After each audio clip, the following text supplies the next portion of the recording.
श्री गोस्वामी तुलसीदास जी जब प्रकट भये तो कहा जाता है इनके मुख में 3200 दांत थे। जब बच्चा पैदा होता है ना तो दांत नहीं होते सामान्य बालकों के, पर गोस्वामी जी के मुख में 3200 दांत थे, या ये कह सकते हैं कुछ दांत थे। जब ये प्रकट भये तो इनके कुछ दिनों बाद माताजी पिताजी भगवत धाम को चले गए। तो गांव के लोगों ने कहा कि ये बच्चा अच्छा नहीं है, पैदा होते ही माँ चली गई, बाप चला गया, दांत भी इसके हैं। तो लोगों ने तुलसीदास जी का बच्चे थे तब ही बहिष्कार करना शुरू कर दिया, अपमान करना शुरू कर दिया कि तुम समाज के लिए ठीक नहीं हो। जब बहिष्कार हुआ तो तुलसीदास जी बचपन में कहीं रोटी मिल जाए तो मांग कर खा लें, जैसे प्रसादी मिल जाए। कहा जाता है कि जब इन्हें कोई भोजन नहीं देता था तब स्वयं माता सीता अपने साथ बैकुंठ से भोजन, साकेत से भोजन लेकर आती थी। और गोस्वामी तुलसीदास जी जब बच्चे थे तब अपनी गोद में बिठाकर उनकी माँ बन करके माता सीता उन्हें भोजन कराया करती थी, गोस्वामी तुलसीदास जी को। क्योंकि वो सामान्य व्यक्ति तो नहीं थे, वाल्मीकि जी हैं, भगवान के परम भक्त हैं। और जब थोड़ा बड़े हुए तो इनका विवाह हो गया, तुलसीदास जी का विवाह हुआ। पत्नी का नाम था, गोस्वामी तुलसीदास जी की माँ का नाम जानते हैं क्या था? पिता का नाम था आत्माराम दुबे और माँ का नाम था हुलसी। हुलसी के हुए हैं तुलसी। इनकी पत्नी जब विवाह हुआ और दुल्हन आई तो उनका नाम हुआ है रत्नावती, रत्ना। जब विवाह हुआ तो पत्नी से थोड़ा सा तुलसीदास जी को प्यार मिला। जो कभी प्यार ना पाया माँ का, पिता का, समाज का, लोगों का, वो प्यार चाहेगा ना कि हमें प्यार। उससे पहली बार प्यार मिला, पत्नी का प्यार मिला। शादी हुई, पत्नी आई, 10-5 दिन रही तो बहुत अच्छा लगा कि भाई हमें प्यार करती है। लेकिन अचानक उनके साले साहब आ गए और लेकर चले गए मायके, क्योंकि भाई यही नियम है कि लड़की 10-5 दिन के बाद अपने मायके वापस चली जाती है। तो तुलसीदास जी की पत्नी आई तो पर वापस चली गई। और जब जाने लगी तो तुलसीदास जी बोले, प्रिय तुम्हारे बिना मैं कैसे रहूँगा? बोले थोड़े दिन रह लो, ये नियम होता है कि जाके फिर आना होता, मैं जल्दी आ जाऊँगी। अब ठीक है कह तो दिया सामने के ठीक है, लेकिन जब गई तो याद बहुत आने लगी। अब कैसे रहे? तुलसीदास जी बोले कोई बात नहीं। अब वो चली गई तो तुलसीदास जी ने मन में सोचा कि वो हमारे पास नहीं आ सकती, क्या हुआ, हम तो जा सकते हैं। तुलसीदास जी ने तुरंत अपना पैदल पैदल, रास्ता पता ही था, चल पड़े। अच्छा, पत्नी निकली सुबह से वह शाम तक पहुंच गई, आसपास के गांव की रही होंगी। अब दिन भर तो जैसे तैसे संभाल लिया कि रह लेंगे, पर शाम होते होते लगी नहीं रह पाएंगे तो निकल पड़े। और जब निकले तो वो सीजन था, मौसम था बारिश का। अब बारिश के मौसम में शाम को कोई नाव वाव मिलती नहीं है, दिन में तो नाव की व्यवस्था होती है। शाम को जब पहुँचे चले तो सामने एक नदी थी। तुलसीदास जी पत्नी के प्रेम में ऐसे विह्वल हो गए, रत्ना कहाँ हो, कहाँ हो, कहाँ हो, पागलों की तरह, है ना। नाव मिली नहीं तो संयोग से नदी में कोई मुर्दा बहता हुआ जा रहा था, तो तुलसीदास जी ने उसे पकड़ लिया, ये समझ करके कि ये नाव है, हमारी पत्नी ने हमारी नाव की व्यवस्था कर दी। इतने पागल हो गए पत्नी के प्रेम में कि पत्नी के प्रेम में उन्हें उस मुर्दे में पत्नी की भेजी नाव नजर आई, मुर्दा नजर नहीं आया। ये क्या है? ये प्रेम की चरम सीमा है, प्रेम है ये। अब नाव समझकर मुर्दे को पार लग गए। अब जब घर पहुंचे तो रात हो चुकी थी, लगभग 2-3 बज रहे होंगे रात्रि के। अब पूरा सन्नाटा, चारों तरफ दरवाजा बंद। अब कैसे रात को जगाएं? तुलसीदास जी ने सोचा यदि मैं सामने से घुसता हूँ तो लोग कहेंगे लो कैसा पति है, पत्नी के बिना पल भर भी ना रुका। तो उसे पत्नी ने बताया था कि मैं ऊपर वाले कमरे में रहती हूँ। तो ऊपर उसके कमरे में एक सांप लटक रहा था, शायद सांप को भी आज ही वहां से लटकना था। सांप भी पत्नी के कमरे में घुस रहा था। तुलसीदास जी को लगा मेरी पत्नी ने कह दिया कि रस्सी है चढ़ के आ जाओ। था तो सांप, पर वो सांप को रस्सी समझकर, देखो प्रेम ये होता है कि सांप को वो रस्सी मान रहे हैं क्योंकि प्रेम है। तुलसीदास जी जैसा प्रेमी सांप को रस्सी मान लेता है, और आप जैसा प्रेमी पत्थर में भगवान को नहीं देख पाते हो। और वो तुलसीदास जी ने सांप में रस्सी देखी, जबकि होता उल्टा, हम लोग रस्सी में सांप देखते हैं। होता उल्टा, हम लोग अक्सर रस्सी में क्या देखते हैं? रस्सी में सांप की भ्रांति हो जाती है, भ्रम हो जाता है, सांप है। लेकिन यहाँ उल्टा है, यहाँ सांप में रस्सी नजर आई, क्योंकि प्रेम था। मेरी पत्नी ने मेरे लिए कि यहाँ से चढ़ के आओ, और स्वामी जी चढ़ के चले हुए। सांप भी बढ़िया खाते पीते घर का रहा होगा, मोटा ताजा। चढ़ गए, और जब चढ़कर गए खिड़की खोली, और जब अंदर प्रवेश किए तो पत्नी की आंख खुली। माता रत्नावती जागी और जाकर देखा, उस जमाने में दीपक का प्रकाश रहा होगा। कौन है आप? अरे भाग्यवान प्रिय, मैं तुलसी, तुम्हारा पति। अरे इतनी रात को आप यहाँ? हाँ, हमें तो तेरे से मिलने के बाद लगा, जब तुम आई तो हमें लगा शायद हम तुम्हारे बिना 2-4 दिन रह लें, लेकिन 2-4 दिन क्या, तुम्हारे जाने के बाद एक एक पल युगों की तरह बीतने लगा। रह ना पाए, फिर हम अपने आप को रोक ना पाए। अच्छा, तो बिना नाव के नदी पार कैसे की? अरे तुमने नाव भेजी तो थी। अच्छा ठीक है, पर यहाँ तक ऊपर कैसे चढ़े? बोले तुमने रस्सी डाली तो है। कहाँ रस्सी डाली मैंने? अब झांक कर देखा रत्नावली ने, सांप, ये तो सांप है। लाठी बाटी से उसको गिराया पीछे की तरफ, ये तो सांप है। अब सांप पकड़ के आ गए ऊपर। हाँ, पत्नी ने कहा आप हमसे इतना प्रेम करते हैं कि आप हमारे बिना पल भर ना रह पाए? हाँ, हम तुमसे बहुत प्यार करते हैं, तुम्हारे बिना पल भर ना रह पाए। तो पत्नी नींद में थी। आप किसी की नींद खराब कर दीजिए, फिर देखिए, है ना। तो पत्नी नींद में झल्लाती हुई बोली कि जितना प्यार आपने हमसे किया है, इतना प्यार रघुनंदन से किए होते, भगवान से किए होते, राम से किए होते तो नहीं अपार हो जाती। तुलसीदास जी ने थोड़ी देर खड़े होकर विचार किया, क्या ये बात सही है? ये बात सही है क्या कि मैं इतना प्यार पत्नी से करता हूँ? अच्छा, पत्नी से प्यार करूँगा तो क्या मिलेगा? केवल पत्नी का शरीर, केवल भोगों की इच्छाएं पूरी होंगी। और इच्छाएं पूरी कितनी देर के लिए? जरा सी देर के लिए। फिर इच्छाएं कल फिर खड़ी हो जाएंगी, परसों फिर इच्छाएं खड़ी हैं। तुलसीदास जी ने समझ लिया कि पत्नी के प्यार में सच्चाई नहीं है, पत्नी के प्यार में सत्यता नहीं है, भगवान के प्रेम में ही सत्यता है। इसलिए सत्य प्रेम की ओर बढ़ना चाहिए। इसलिए वो स्वामी जी उल्टे उसी रास्ते चले गए, और फिर पलट कर कभी पत्नी की तरफ नहीं देखा, मन कभी पत्नी में लगाया ही नहीं। एक बात बताएं, जो सच्चा प्रेम अपनी पत्नी से करता होगा, जो सच्चा प्यार अपने परिवार से करता होगा, वही सच्चा प्यार भगवान से भी कर पाएगा। जो परिवार से सच्चा प्यार ना कर पाया, वो भगवान से सच्चा प्यार नहीं कर पाएगा। तेरे प्यार ने तेरे परिवार को धोखा दे दिया है, तो धोखेबाज प्यार है तेरा, तेरा प्यार भगवान को भी धोखा देगा।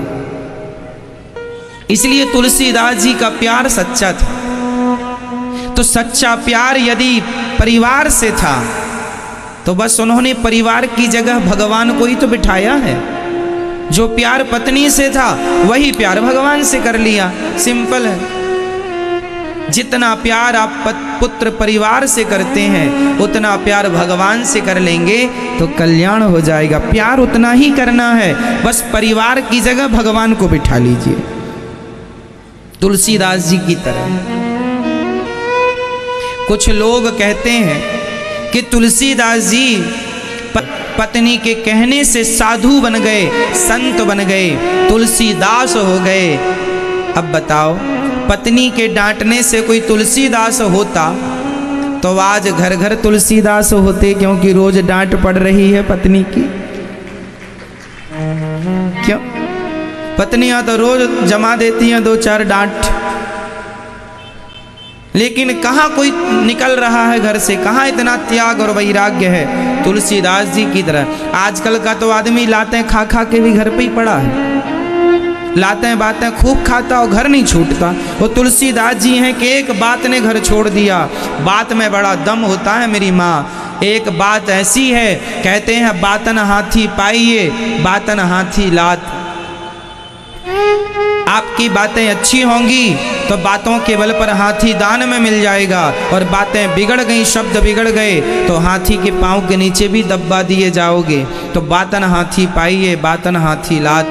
यदि आपकी बातों में दम है तो आपकी जय जयकार होगी, और बातों में दम नहीं है तो कोई आपको पूछेगा नहीं। तो ये बातें बड़ी होती हैं, इसलिए बातें शब्द संभाल के बोलिए, शब्द के हाथ न पाओ। पति पत्नी को भी अच्छी बातें करनी चाहिए, है ना। और आप अपने पति को तुलसीदास बनाना चाहती हो तो कहती रहा करो कि जितना प्यार हमसे करते हो प्राणनाथ, इतना भगवान से कर लेते तो कल्याण हो जाता। कह के देखना तुम्हारा पति तुलसीदास बनता है कि नहीं, है ना। पत्नी के कहने से कोई तुलसीदास बनता तो बहुत तुलसीदास हो जाते। तुलसीदास जी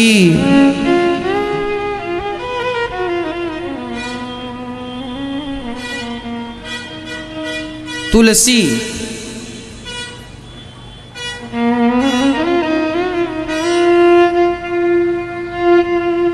तुलसीदास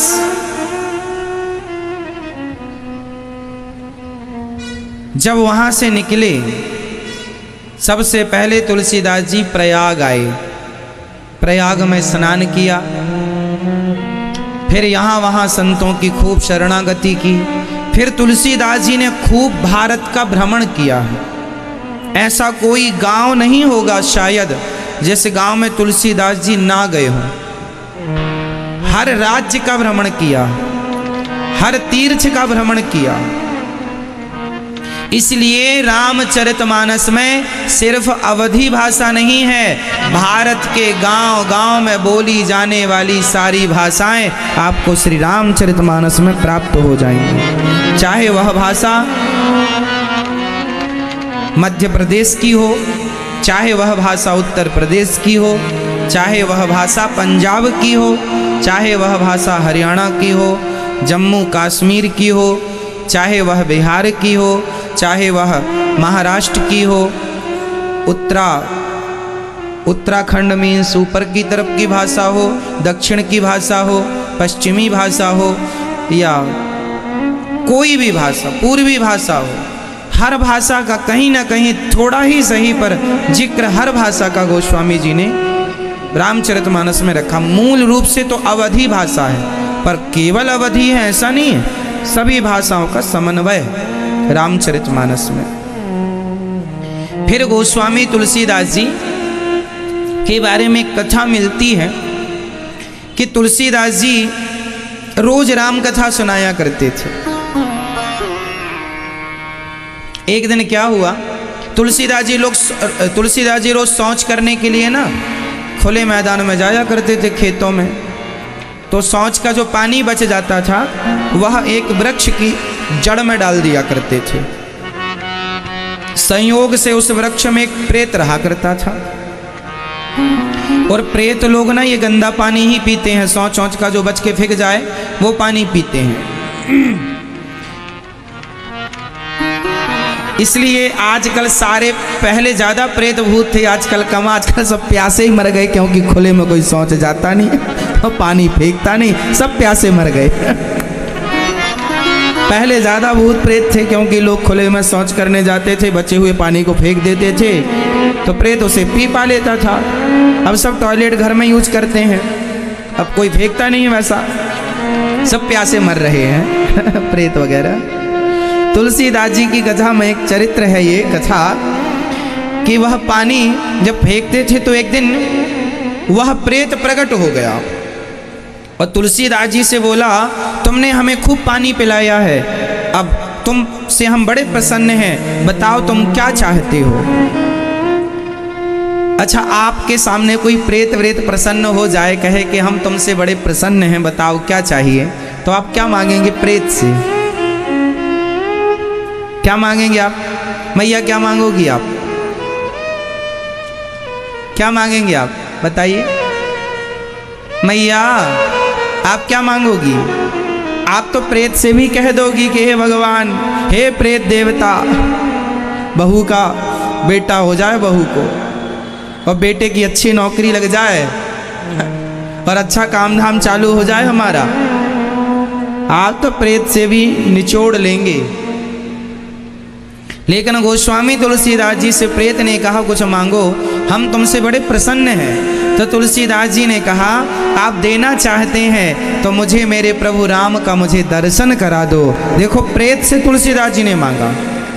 तब प्रेत ने कहा कि मैं भगवान का दर्शन कर लेता, मैं ही कर लेता तो मैं प्रेत योनि से मुक्त ना हो जाता, परंतु मैं तुम्हें भगवान तक जाने का रास्ता बता सकता हूँ। जब तुम सत्संग करते हो तो तुम्हारे सत्संग में जो सबसे पीछे आकर एक व्यक्ति पुराना सा कंबल ओढ़कर बैठता है और बहुत गंदे वेशभूषा में आता है, वो हनुमान जी हैं। उनके चरण पकड़ लेना, वो आपको दर्शन कराएंगे।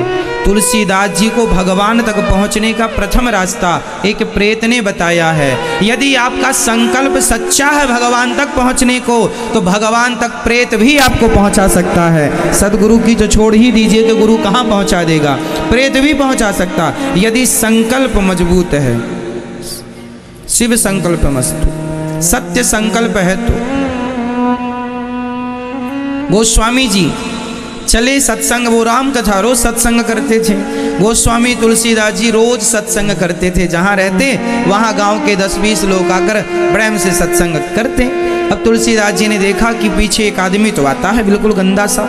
जब सत्संग पूरा हुआ, सब जाने लगे, तुलसीदास जी उठकर संत के चरण पकड़ लिए, महाराज आप हनुमान जी हैं, मुझे अपने राम का दर्शन करा दो। चरणों में गिर पड़े।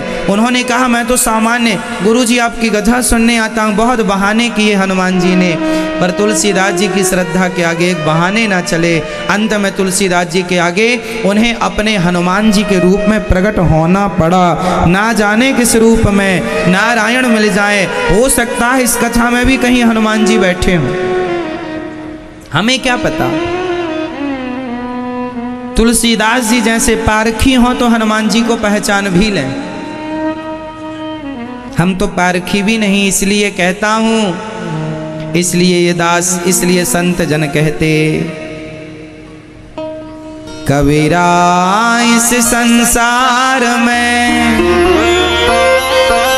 सबसे मिलियो धाय, ना जाने किस रूप में नारायण मिल जाए।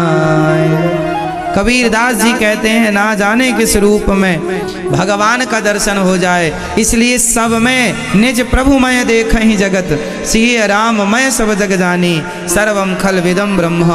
सब में हरि व्यापक सर्वत्र समाना, सब में अपने भगवान अपने इष्ट का ही दर्शन करना चाहिए। ना जाने किस रूप में हमें हमारे गोविंद का दर्शन हो जाए, हमारे राघव का दर्शन हो जाए। चले मेरे राम का दर्शन करने के लिए हनुमान जी ने जब चरण पकड़ लिए तुलसीदास जी ने, तो हनुमान जी ने सिर पर हाथ रखा, चिंता ना करो, कल मैं तुम्हें दर्शन कराऊंगा। फिर ये घटना चित्रकूट की है, और चित्रकूट में फिर वो प्रेम पूर्वक बैठे हैं और तुलसीदास जी चंदन घिस रहे हैं। बोले कल आएंगे जब तुम चंदन लगाते हो सभी को। देखो गोस्वामी जी चंदन का दान करते थे, बैठ जाते थे घाट में नदी के पावन तट पर और सारे भक्तों को चंदन लगाया करते थे। चंदन लगाना भी एक सेवा है।